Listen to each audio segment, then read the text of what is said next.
A obra de redenção, a obra de salvação, ela é, em essência, uma obra de reconciliação. O propósito eterno de Deus foi criar um povo para si, mas nesse processo de trazer esse povo para o seu coração, Deus tem que produzir, na verdade, a reconciliação, porque o homem se afastou de Deus, o ser humano se afastou do seu Criador, preferiu o pecado, preferiu sua própria vontade à vontade de Deus. Então, quando olhamos para a questão salvação, entendemos que, no fundo, o que Deus está fazendo é trazendo o ser humano para se reconciliar com Ele. Lá em Colossenses, no capítulo 1, os versos 20 e 22, Paulo registra assim: e que, havendo feito a paz pelo sangue da sua cruz, por meio dele reconciliasse consigo mesmo todas as coisas, quer sobre a terra, quer nos céus.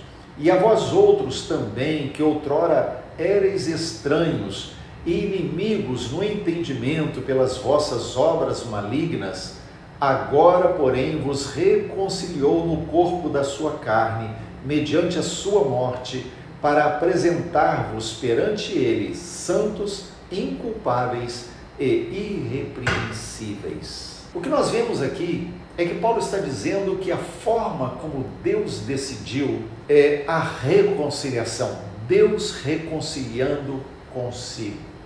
E o método, o caminho, a chave disso é o sangue da cruz.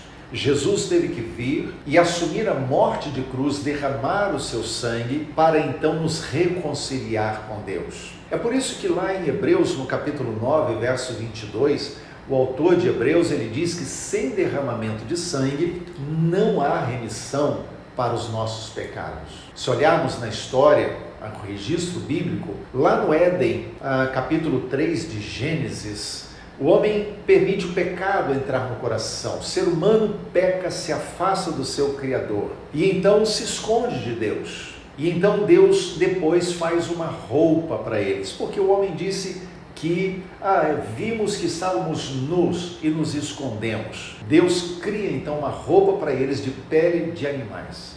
E isso implicou na morte de um animal, o derramamento de sangue, para que o homem fosse coberto por Deus. Esse é o princípio. Lá no Velho Testamento ainda, no livro de Êxodo, Levítico, quando olhamos a descrição da saída do povo do Egito e caminhada até Canaã, nós vemos que Deus manda construir o tabernáculo, e ali no tabernáculo o povo poderia oferecer sacrifícios ao Senhor.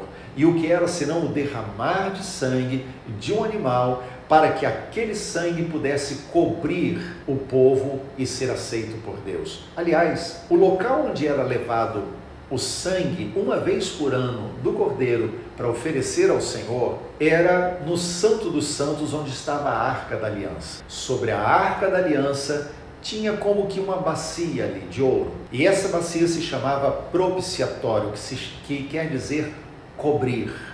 Ou seja, quando o sangue do animal era derramado ali, é como se estivesse cobrindo as nossas vidas com aquele sangue, para que Deus nos perdoasse os pecados. Por quê?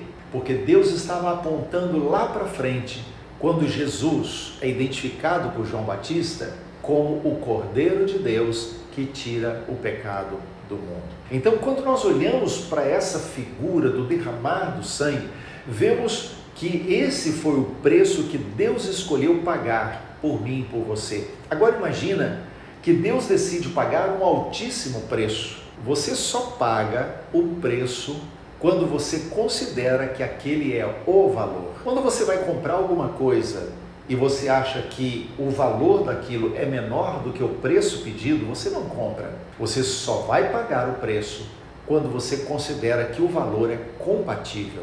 Então imagine que o preço que Deus decidiu pagar foi a morte, o derramamento de sangue do seu único filho. Isso ele fez porque ele considerou o valor de quem ele estava comprando, eu e você.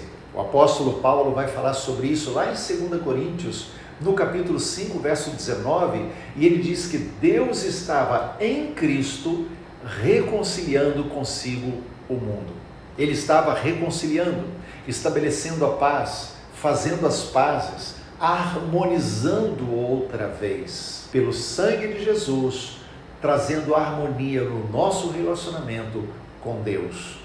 O verso 21 do texto que lemos de Colossenses diz que nós éramos estranhos, inimigos, por causa das obras malignas que praticávamos, mas agora fomos reconciliados e nos tornamos, por causa de Jesus, filhos de Deus.